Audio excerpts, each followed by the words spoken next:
Welcome to the 21 Convention Podcast. My name is Steve Maeda, and today we have Socrates and Greg Swan, two powerhouse speakers, alumni of the 21 Convention. And today we're talking about a lot of crazy stuff. We're talking about masculinity. We're talking about the roots of philosophy. We get into feminism, and we get into just how to be the ideal man, what that actually means, and how to live it. If you're a fan of the podcast, be sure and click the subscribe button, leave a comment, share it on Facebook, on Twitter, or whatever other social media you prefer. And let's get into this amazing dialogue with these two great men. Greg Swan, Socrates, this is the 21 Convention Podcast. What's happening, guys? Hell of a weekend. No kidding. Really a hell of a weekend. This is wonderful. I love the joke, drinking from a fire hose, and I made it for the boys yesterday. I knew it would be new for them. I can't remember how long ago I heard it. I was envious. Am I that old? I was going to use it. Oh, really? And then the son of a bitch, if you didn't say the second one I had, and I was totally fucked. Dr. McGuff took my biohack, and I was disturbed about that. There were other jokes that ended up showing up that I didn't use. I was planning for, but the beautiful thing, Socrates and I were both just remarking that we're self-entertaining, that we can keep ourselves amused. Even if nobody else thinks it's funny, I think it's funny. As long as I think it's funny, it's fine. You know, somebody needs to do a word count of this podcast, because if then you saw the graph, it would be pretty. The real deal is to find out how much we can overwhelm him. Yeah, that's going to be a challenge. That's going to be a challenge, man. I've been doing this, so right now it's this. You might be the 10th or 11th person I've interviewed today. That's today, but you've been going at it for 3 days. Yeah. So now we're on the tail end. And according to you, I'm the most social person in the room, which I don't know if that's the truth. I don't think that there's any challenge to that. I think that Steve is an extrovert, which is rare in this crowd. The 21 Convention attracts a whole lot of introverts. You're an extrovert in the first place, and you're sociable, and you're very highly sociable. And everything you talk about is being more sociable. We got to get more connected. We got to get more social. We got to get more sexual. The important thing is to get more sexual, and I mean right now, and I mean everybody with everybody right now, because that's how we're going to get more connected. I should have added that next time, especially in a room full of men. That would be a new breaching of our expression. It would certainly inform their fantasies from now on. Well, hey, the most popular by far type of pornography is transsexual pornography. By like 20 times. I wouldn't know that either. Daddy knows the sweetness, but it ain't that. I mean, the key to finding people who are really into it are the people that deny it. So. Oh my God, there it goes. So ask me about masturbation. No, I said that somewhere in another podcast that all men watch pornography, and if you think they don't, it's only because they're denying it. They're guys. I never watch pornography. Oh yeah. So let's get into this, because people might be watching this, and this is very, very, very important. I know we've been joking around, and I always like to get into the meat of everything, but we have two guys that, at the convention, probably some of the most influential speeches. And I don't want to take away from anybody else's, because in order to be on that stage, you are speaking from a point of like real excellence. But you guys impact men in massive ways. First off, you got up at 5 a.m. today to say goodbye to all the guys. No, let's rewind that back. I went to bed. I left you at 4 in the morning. 3:45. 3:45 after everything going on, and you're absolutely emotionally drained. Imagine the ending of the speech that I gave and everything that the show, and I've told them to kind of release that video. Right. Take that emotional energy, what that means, and I was internalizing that already. That just had an outlet. It had an outlet, and then you sit down and say, we had a whole dinner, we're talking, we're engaging, you keep going and going and going. 4 in the morning, and honestly, we would have kept going, and you stopped us, rightfully so. I then turned right around to make room to meet these guys in the morning, because they had a 7 a.m. flight, and I thought, there's no other time to do this. I'm not going to be here again. I need to honor that. I can remake money. I can get more sleep at another time. This is going to happen now. This is all I've got.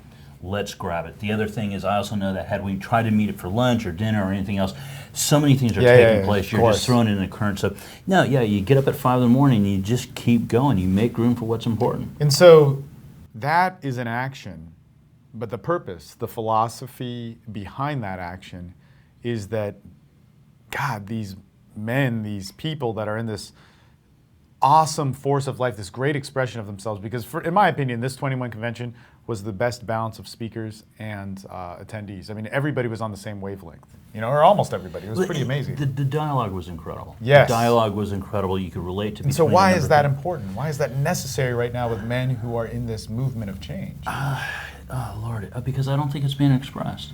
Right. There's no outlet. So for example, and I can only speak from my own vantage point.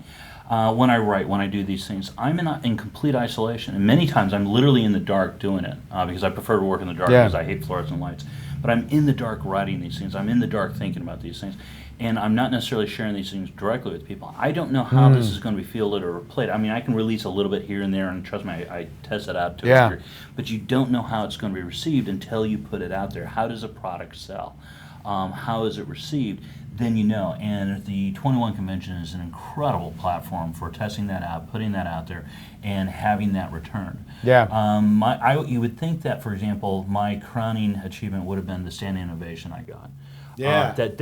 That's typical, but I wish the cameras were rolling, and I don't think they were.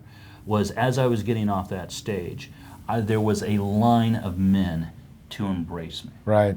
To physically hold me, embrace me, call me brother, tell me I wasn't alone, and to share in that vulnerability, because it was an incredibly raw moment of letting myself be vulnerable and being received in return that you don't have expressed. We only applaud at a distance. I was embraced coming off that stage. Yeah, man. I mean, I don't think anybody could have done what you. I mean, we're all our individual expressions, but what you did at this convention, being, having the responsibility of the keynote speech. Man, it was like I was talking about this in one of the previous recordings. I was like, yo, man, when I brought Sock on stage, I said this guy is known for giving after every convention that I've been. And then you said that's tough to live up to. It's terrible. And you blew it away. I did not think so. We can talk about. I very You have to distinctly see it though, changed. Sock. You don't know until you see the video. I You won't know. I haven't seen it. Yeah, you have your impression of what you did, and part of that is clouded even to you because when you're doing it, you're not doing anything else, and therefore you can't self-supervise. But I can tell you that it was wonderful. It was remarkable, and when you see the video, you'll understand how remarkable it was. I would sit down and say this: compare any of the speeches I've done compared to that last one. I did something distinctly different than the last one. Absolutely. And I hate to say it, God damn you guys. It's one thing to give advice. It's another to take it. But can you imagine how bitter and difficult it is to take your own damn advice and actually put it out there? So to sit down and say that, it's like, I'm going to sit down and do this. I'm going to do a step out of my comfort zone. I'm going to release myself to a moment. Instead of overanalyzing, overdoing things, I'm going to sit down and say, you've got this. Allow the moment to come in. You both stole my damn lines. And I sit down and go, and not only that, I don't, come on, and honest to God, I was tired, I was drained until, you get called out during your speech, and I told you after your thing, thanks, asshole, for a shot in the ass. I'm now wired up on like caffeine and adrenaline, having not only been called out for how long during your presentation, but girlfriend been brought up on You're called out. This is so you say that way, and you said it about the 2012 thing too. I don't see it that way at all. In fact, I think it's helpful because one of the things, number one, you're a speaker. Number two, you're an exemplary speaker. You are literally an example that's being held up for these men. And I am just continuing with that. I am showing what is exemplary about you, and it's not calling you out if I was calling you on your shit, then I'd worry about that. And you'd be right to do it, but I'm not. I'm calling you on your virtues. And it's trust, but you're not comfortable to it because guess what? We're not shown each other's virtues. We're not shown, and because of that, I'm not used to it. That was one of the things I was really glad I could sit down and contrast War Machine when we talk about when you're only alpha and you only have alpha to go to. Not only here's the dangers of it and point to a direct example, okay, but then to show a positive experience and a positive alternative from one of the alumni speakers who's physically in the room, who's physically available. You sit down and say, we're talking about mixed martial arts and combatives and defensive skills and everything Ed talks about, and how does that deal in masculinity and his role appropriately? Here's a man who's living it. I joke that he's all art, no martial. He's killing me. He goes, dude, you're killing my vibe. And I'm like, no, but he exemplifies it. Most guys can, that do these things, it's all martial and no art. There's no philosophy. There's no sense of being. But we recognize men are transformed. One of the things I talked about, knowing you during your worst years, you talked about that. And I sat down and said, yeah, but I also see when Ed started having an influence in your life, and the dramatic transformation you can. And I was able to say that to Ed too. Now, the only part I missed in that whole thing, honestly, this is what he means by being called out. This is one of those things where the only thing I missed in that is I actually want to see Ed hit you in the head. You should see when I hit Ed in the head. I think honestly that he was then part goes of the Brazilian off. Jiu-Jitsu. Yeah. I know TC actually brought that up. Where is it? I know exactly where this comes in. This is when men are brought into a culture of men, whether it's a pickup organizations done healthily, whether it's a dojo or anything else, or the 21 Convention. When you make room for male culture, for men to respond, to have examples, to raise the bar of expectation, we're talking as virtuous behaviors. Well, so this brings us to a point, like whenever you're working in a men's group or in any sort of group, I mean, even if it's not a men's group, like who cares? If it's the Church of Splendor. But we're interacting, right? We are getting to know one another. We can never see growth in ourselves. And we can't see failure in ourselves. We can see regret. We can see the past, all that sort of stuff. But we can see it in other people. And when we can know that other person's story, or we see somebody come in, or we see somebody transition. Like you brought up the example of Anthony. You see that transition. Or you see somebody right when they get started. You see like maybe the confusion or the doubt or whatever it is. It doesn't have to be bad. That's when we get the reflection of ourselves. I keep pointing out to young men who are here the difference in my impression of them yesterday, last night, or this morning compared to Friday when I first saw them. The change that was affected over the weekend, and I hope it's not like Chinese food. I don't mean to be to Oriental discriminate food, against the Orient. No, not even that. But 20 minutes later, you're hungry. This is one of the arguments that you hear in inspirational speeches. Is that an inspirational feature fills you right up, and 20 minutes later, you're hungry. I hope that tomorrow they reflect the way they look today rather than the way they look Friday. And there's no way you can control for that. But this is one of the things I like about the 21 Convention is that it shows young men how to do better from where they are right now. That the goal is not perfection, the goal is simply better. If you're better every day, eventually you will be perfect in your own estimation. But if you set the goal of perfection tomorrow, or perfection a year from now, set a date certain, I'll be perfect by then, you will not achieve it, you'll give up. But if you just identify what it's going to take to get better from here and do it step by step. You asked me this question in 2012. This is the answer I gave you then. Figure out the steps and get better step by step. And as long as you're getting better every day and infinite series converges, eventually you'll get where you want to be. So I was going to ask another question. So I'm going to jump right in. I would say there's three things, and two of them are very closely tied. You're absolutely right that it's a reflection. Most times, though, most men and most people don't look to see their own reflections. When I use the analogy of vampires, vampires don't see themselves in mirrors. They don't see the reflection. So having male cultures, you're put in a situation in which you are showing yourself to others, and they can see you. That's interesting, because that goes into your idea of empathy. If a vampire could see themselves, maybe they could. And actually, learn really, not to be. people actually, individual people typically do not see themselves. They see what they want to see. That what you see in the mirror is what you want to see. What you see in a photograph that's taken recently is what you want to see. And one of the ways you have of identifying change in your life is to look at older photographs, to see how you looked a year ago or 2 years ago. And this is where men will discover that they're putting on weight slowly and gradually and they're not aware of it, or that, that they're getting more and more slumped over. I always look for the tight line right here, straight across, horizontal with the floor. This is a way a man has of saying, I am unhappy with my life and I am not doing a damn thing about it. And if you look for that in photographs, I love Facebook because people will put up photographs and they don't know what they're showing me. You can't save from Facebook, so I take screenshots and save the screenshots. And I can't really use them. I mean, I can't humiliate people, but I want these visual records, of how people are showing what's going on in their lives when they are completely unaware of what they're doing. They think they're showing you a picture of husband and wife on our 17th anniversary, and they're both like that. The lines are straight lines, straight across, horizontal to the floor. They're both miserable, and neither one is doing anything about it on their anniversary. On their wedding anniversary. This is the picture we put on Facebook to show everybody that we're celebrating our 17th anniversary. We stuck it out another year. We endured another year. There's only 33 years left in this sentence. That really looks like prison photos. It's like that's the class picture at the prison. Everybody looks just like that. Their eyes straight ahead, the 1,000-yard stare, and the mouth straight across.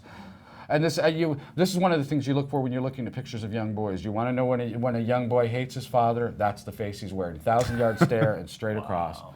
So that strikes home. This, I bet it does. There's some imagery there for me. this whole thing, what we're doing, and Sock, you've always said that the, the 21 Convention and the internet and the information being passed, I would say nothing replaces, face-to-face communication. Human connection. Got to make that human. You got to That's get right. more Yeah, connected. yeah. But I like whatever. I mean, that's how we're meant to do. You're not the most sociable person in the room. That's right. No, That's right. I know, right? I interview people online all the time. Uh-huh. Much different than sitting face to face. My question for you to think about, because we're going to take a break here in just one moment, so just let this process, let it incubate. But how do we take this dialogue that we've built with the 21 Convention of all this information, you can get it, and turn it into the empathy and the exchange, and so that people can influence their own groups or do their own thing, and have that discussion face to face. But right now, let's take that break, and we'll be back in one moment with these two guys.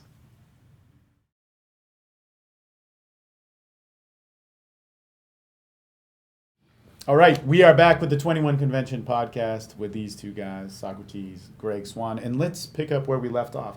We have this culture that we've communicated, or we've created, we've built with the 21 Convention with speeches, then networking out, starting to podcast, blog posts, the Church of Splendor, all this great information, but how do we communicate it? And let's take this back to an interview I did with Don Watkins and with Eric Daniels earlier today.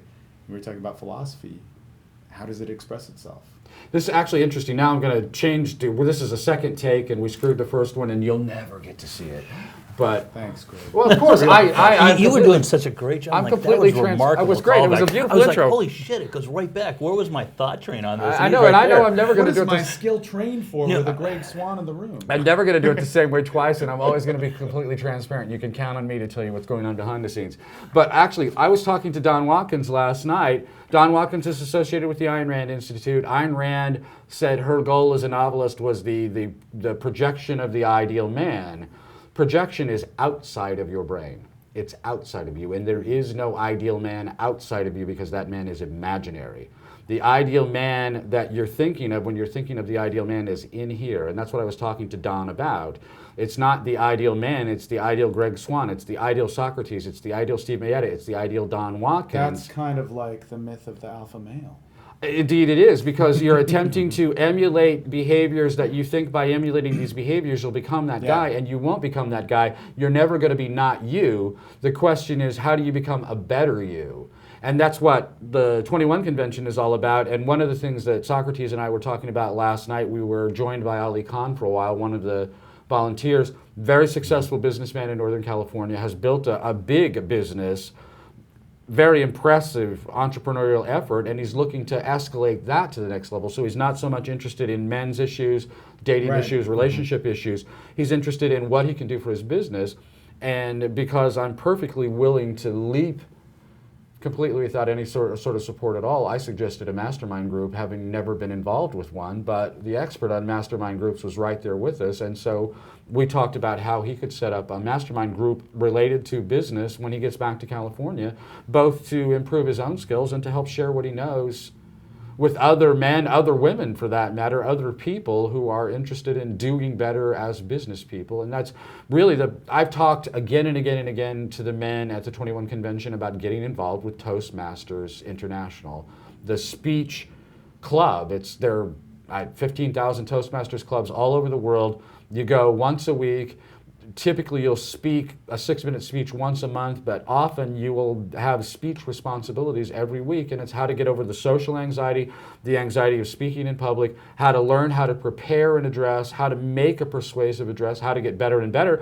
And some of the best speakers on the speaking circuit, professional speakers, came out of that Toastmasters experience. But one of the other benefits for young men who are looking to meet admirable and marriageable young women is that every one of those Toastmasters clubs is going to be approximately 50-50. And in age distribution, it may not be the women that you're looking for, but even if you're not meeting the women that you want to meet in your Toastmasters club, becoming more confident, becoming a better speaker, having that the frame, they're not looking for the ideal alpha male somewhere over there, but they're looking to express that frame from the inside out in the way that usus est magister optimus, Cicero said, practice is the best teacher. If you want to have the frame of a man who can hold his own in any group, in any conversation, in any social situation, Toastmasters is a great way of getting better at that. Illegitimi non carborundum. Don't let the bastards wear you down. It's all fucking Greek to me. Anyway, so how does this philosophy that's being put out there, how does it express itself, in men today? Oh God, I'm still stuck on the original question of how you actually do it. I would sit down and say it's probably, I'll take a two-pronged response. Do it, man. Do it. The first one is steel sharpens steels. We talk about two knives sharpen each other. The reality is, if Ali, in our example, wants to improve that, intentionally find somebody that he can relate to, that they share that similar interest, and dedicate specific time to a specific intent. Don't just sit down and say, we're going to meet up and hey, talk. No, we're going to meet up and talk about this, and make sure it's only framed around that, to hold each other accountable. The mastermind concept is at least three.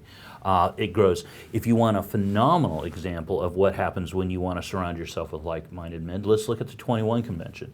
Anthony Johnson did just that for that sole purpose. I want to surround myself with excellence in men in all areas that I'm interested. What did he do? He did this, and then he opened it up to others. That's incredible. That's how large this concept could go. And that's an original permutation for it. That's something that we had never discussed, even when I knew we were doing masterminds earlier, that in my opening speech, kind of discussed some of that. This is what occurs. The second is going to be based on the individual speakers.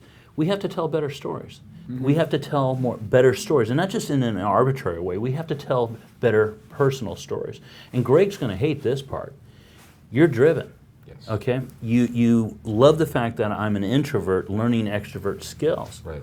Well, look in the mirror. Of course. I do all the time. You're driven, and you need to be more social. I roll over people. I know I do. It's not the sermon. It's not the sermon. You need to increase your flock. If we talk about Church of Splendor, and that obligation's on you. Oh my goodness! Tell me this is an H&H. Getting called on my shit. I totally agree with you, and that's why the conversation we were having last night was Socrates trying to recruit me into his army. Yes, I was. I don't join organizations. I don't do the social stuff. I really don't. I'm an introvert. I am very introverted. You see me and you see this, I'm willing to look the camera straight in the eye and say, this is what you're not being told. I'm going to clue you in.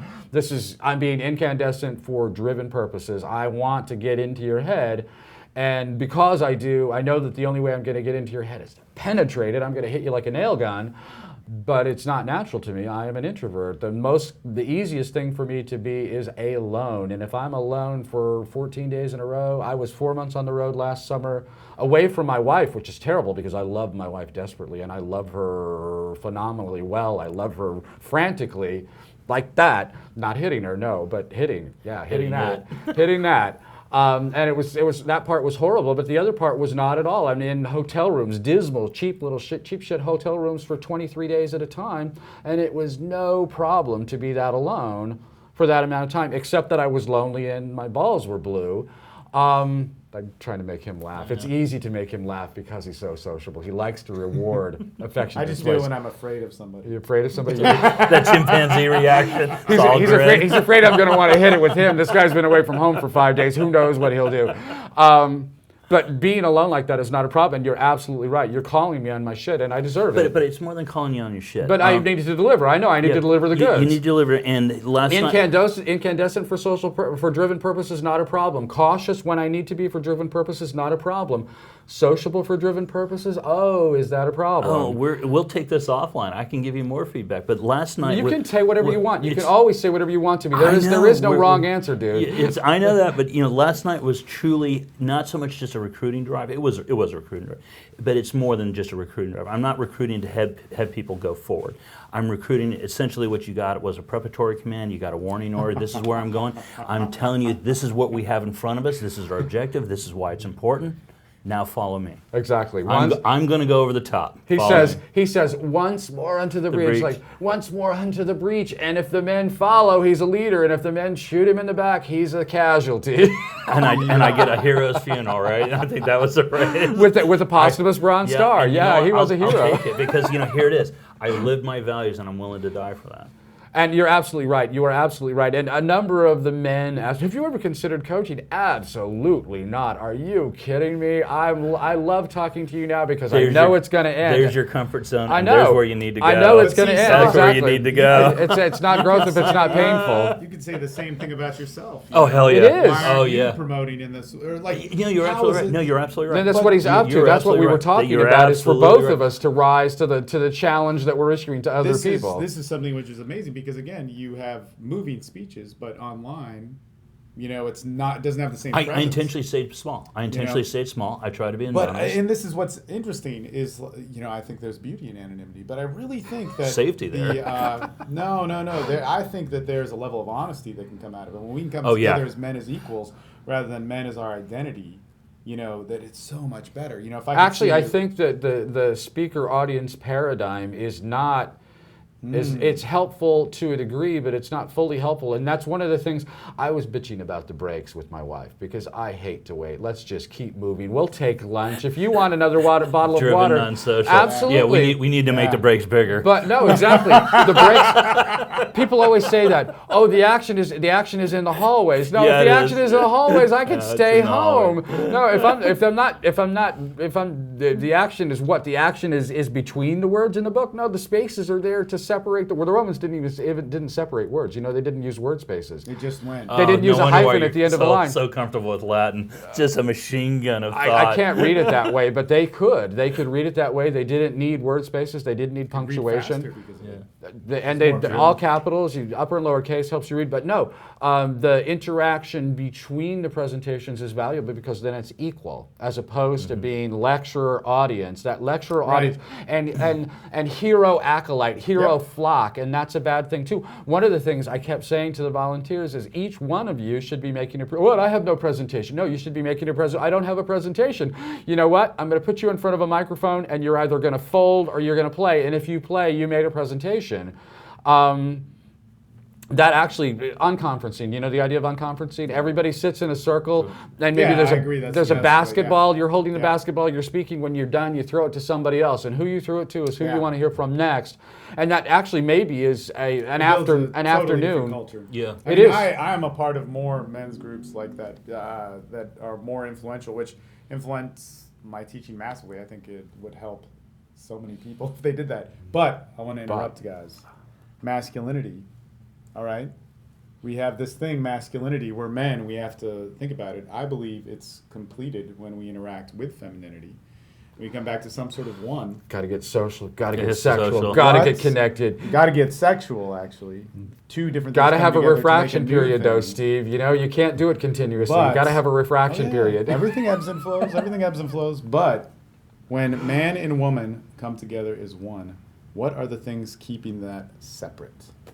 Keeping them separate? Yeah. All of the issues, unresolved issues that they brought with them to the bedroom. Yeah, anything you have not talked, the things you're afraid to talk So- about, the things that you cannot be honest about because you're afraid to offend. I'm not just talking about sex and relationships. I'm talking about masculinity and femininity. What is keeping that We're opposites. separate? We are opposites. The thing that makes a woman is the thing that I am least competent to understand. However, what I'm saying here is when a man can swim, mix, engage, whatever, with a woman, he becomes the true definition of man.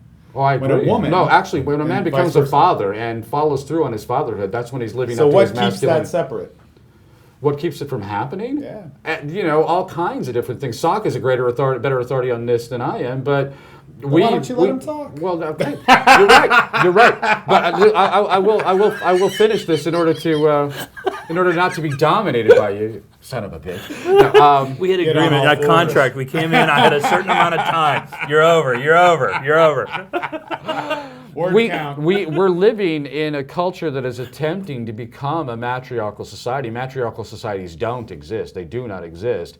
But we've offered surrendered so much masculine authority, not so much to women, but to the state, that men are afraid to assert their masculinity, which I think is a mistake.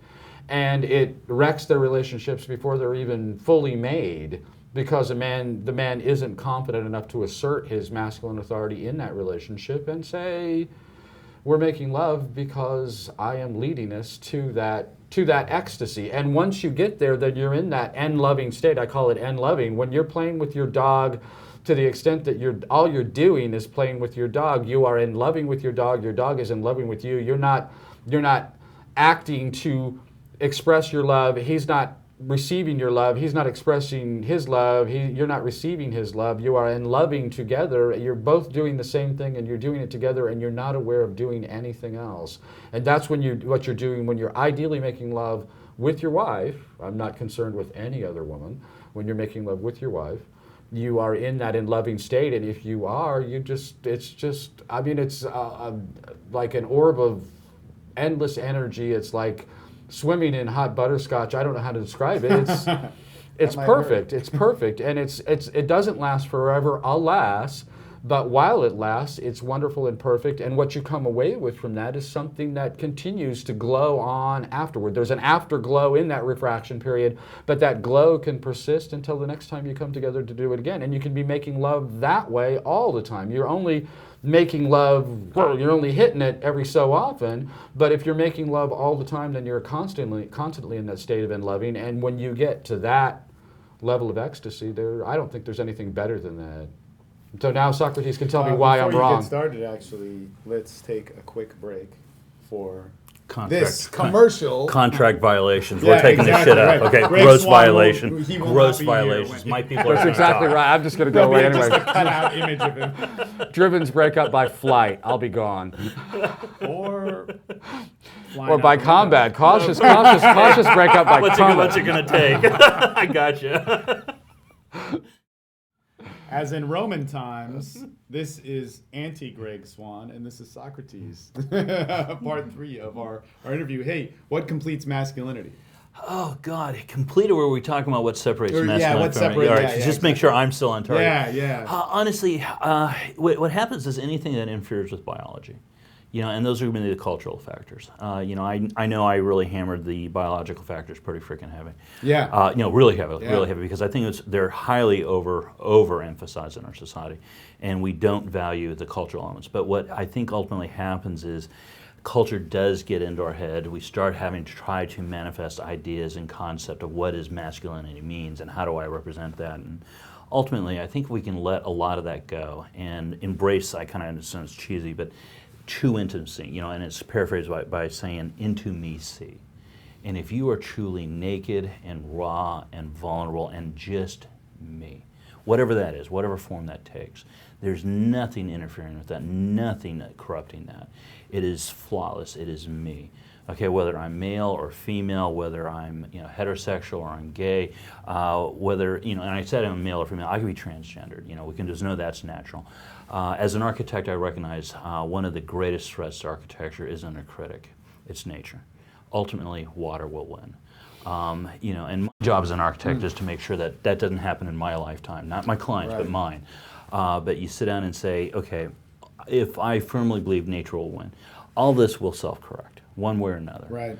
It may not be the form we like, it may play havoc, and it may destroy millions and millions of lives. Because ultimately we recognize that to get to this point right now, nature has done a tremendous amount of fucking, okay, and human compost to get here. And it's one of the jokes I was telling the guys downstairs. And cultural compost. Yeah, and complete, generations and civilizations, and it just keeps churning and churning until you get it right, until it becomes natural. And when it gets natural, it can go astray again. Yeah. Okay, and nature doesn't care. Yeah, nature just wants time, and nature, like nature time, will keep care going about the forward. Correction, it just does it. It will keep going forward. So I think that if the more that we can get down to our natural selves, and not having just a tremendous amount of these constructs up. And I know we talk about these things, but a lot of it is we're trying to create a better vision. We're trying to tell a different story, an alternative. So we have these alternative constructs. Ultimately, I think if we can get down to our true selves, Socrates, I chose that name, chose one of the bits of advice is know yourself. Probably some of the best wisdom I ever knew, and read. And the more I understand the man, his thoughts, the wiser he becomes in my eyes, and the greater and more in depths of his shadow. Can I realize. talk about Socrates the philosopher just for a minute? Because you mentioned philosophy. Can I, Steve, please? He just made up a bunch No, of hold on. stories. Can I release? He didn't make up He stories. never wrote anything. 3 minutes That's of my true. time. I relinquish 3 minutes of my time. But you're for right. the He gentleman didn't on write my anything. left. Everything we know of Socrates was written by Plato or other followers. But I see Socrates as the father of two sons. One was bookish, was Plato, and the other was practical, was Aristotle. This is the way of thinking about the hemispheres of your brain. Very often men will be really good, really handy, or they will be very bookish. My attitude is gain strength on the weak side. So if you are bookish, then you need to be more practical. If you are the guy who spent his entire high school years repairing cars, you need to gain strength on the bookish side. But Ayn Rand was a bookish woman who celebrated Aristotle. No, my attitude would be, let's celebrate Socrates, because he was the one who was whole in himself. He had both going for him. He was strong on both sides, and his two sons split his estate, but each is the mirror of the other, and a mirror is always the reversed image of reality. A mirror is not a reflection of reality. A mirror is just reflected light. And both of those reflections are wrong, and they're both ass backwards as far as I'm concerned. What I want to see is a reintegration of those two ideas. And we have the living personification here. He took the name and he's trying to live up to it. That's the beautiful thing about that is very true. Live up to not only the name, the convention, the obligation. I tell you every time I get on that stage, and I'm literally fearful, because you sit down and say, when you get pedestalized, there's only one way to go. Well, what's interesting, and I know, and I'm afraid of heights. It's like all of us might be saying, certain philosophies need more promotion or attention, but all of the greatest philosophies, including Socrates, what did he have? He had a school. Right. And then people from that school carried it on, but he didn't write anything. And whether I don't believe in Christianity, but Socrates and the idea or story of Christ, they were both killed by the Romans. Both of them wrote nothing. But both did the same thing. But they the both Nazarene took added a third act. But they put it out on the open marketplace. They went directly to the people, and they sold it directly. And actually, by the way, Socrates sold it directly. Exactly. Socrates didn't have a school. He just walked around the agora and picked yeah. fights. That's free market directly in a different way. Yeah. So. I like that you didn't hear that, but you said yes. No, okay, so I said it. We had a. Now I'm waiting for the lightning And to hit.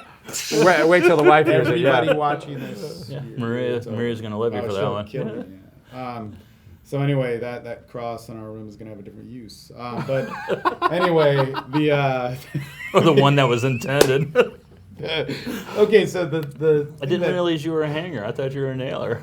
Oh my goodness. There's actually some jokes going. I wanted to change my name to Steve Christ, and then I'd have all these. Maybe we should stop.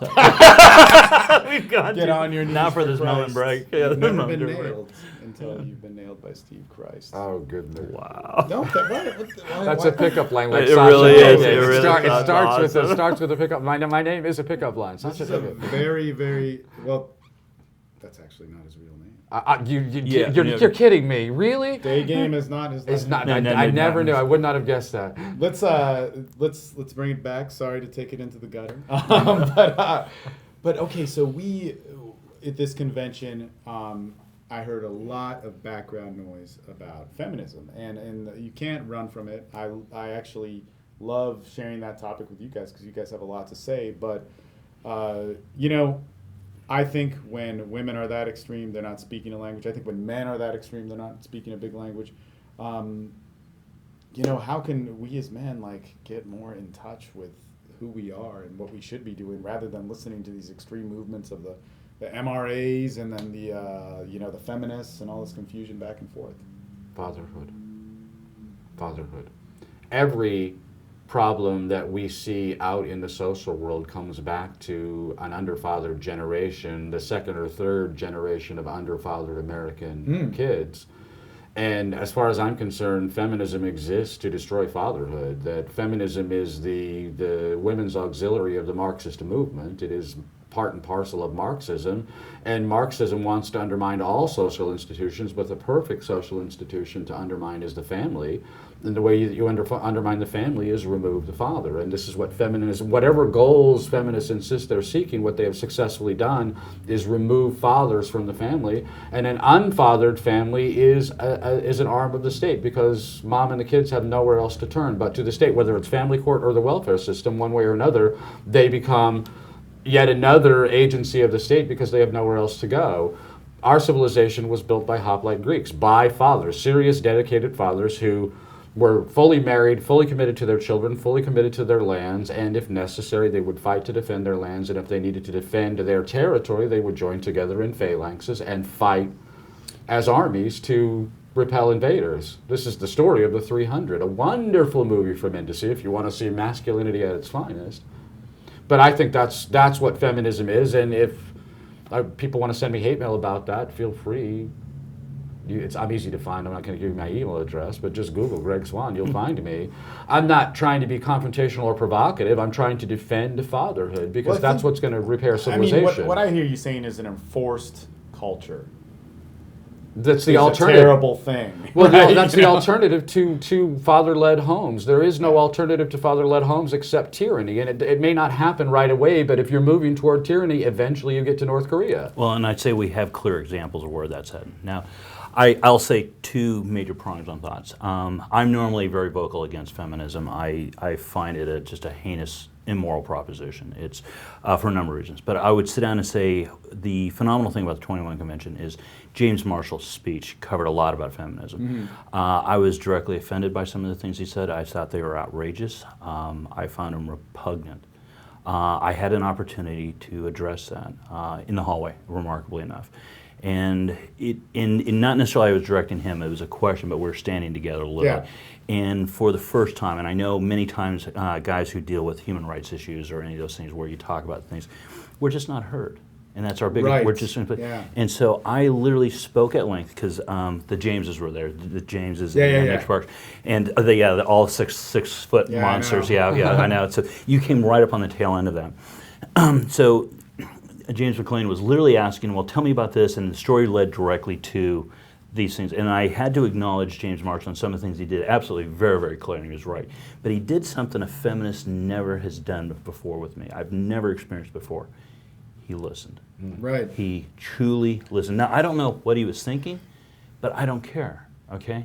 He respected me and created room for dialogue. And right now, there is no room for dialogue. Absolutely not room for dialogue. I have been threatened. I've been put on FBI watch list because of just the fact that I spoke up, that I wanted a voice to be able to talk about rational things in a rational, sane way. And so we can sit down and say we can argue all those things, but the reality is I can't get to the future if I keep looking in the past. Yeah, see, I mean, like, I really agree with you. James told me his speech was going to be very controversial, like, a couple months ago.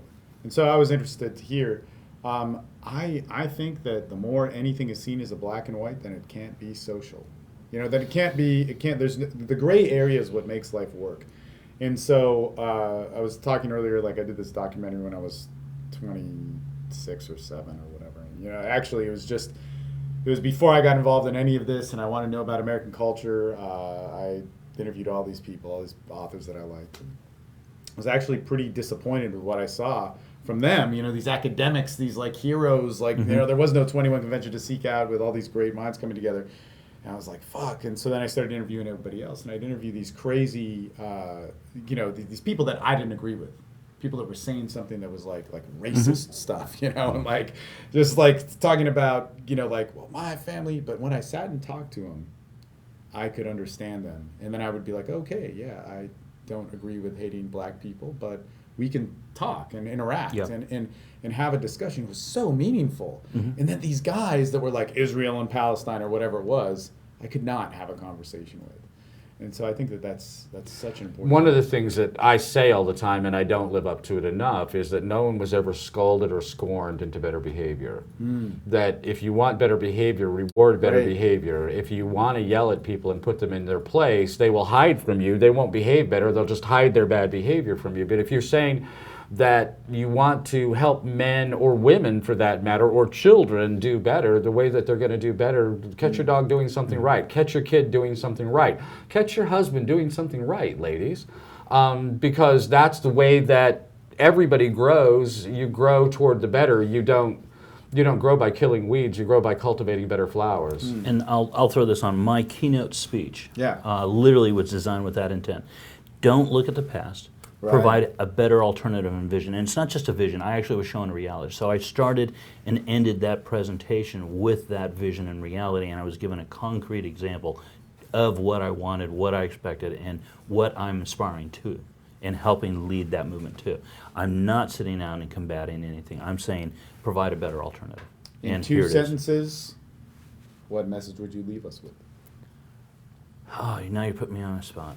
I'll do it. Yeah, grab it. My two sentences are, this is the completion of this podcast. Yes. My two sentences are, God bless Anthony Johnson for putting the 21 convention together, and God bless him for inviting me to speak. I am endlessly grateful. Inviting Socrates, he introduced me to Socrates. Socrates and I have become good friends, and you want to talk about social engagement, that's why I stayed up half the night last night, and again this morning, hours today, with Socrates. I am endlessly, boundlessly This would benefited by be this a convention. It's run-on a sentence. Greg Swan sentences last Now 845 we're on our words. third sentence. There we go. Another contract violation. Yourself. Thank you. I'm immensely grateful. I'm immensely grateful for the experience, for the attendees, the experiences I've had, come into, and I will be taken away. And it's quite a feast of ideas and thoughts and personalities. Awesome. Signing off, guys. We'll catch you next time. Thank you guys so much for watching. As you can see, we have a lot of fun in this podcast, and man, it's always awesome to build that dialogue, about these people talking about how to build that foundation of yourself, who you are, and applying it to the world. And there's no two better people than these guys. If you liked what you saw, hit the subscribe button. That'll keep you in touch with everything that we're doing here. And of course, share it on social media. I'm Steve Maeda, signing off. Thank you so much for watching.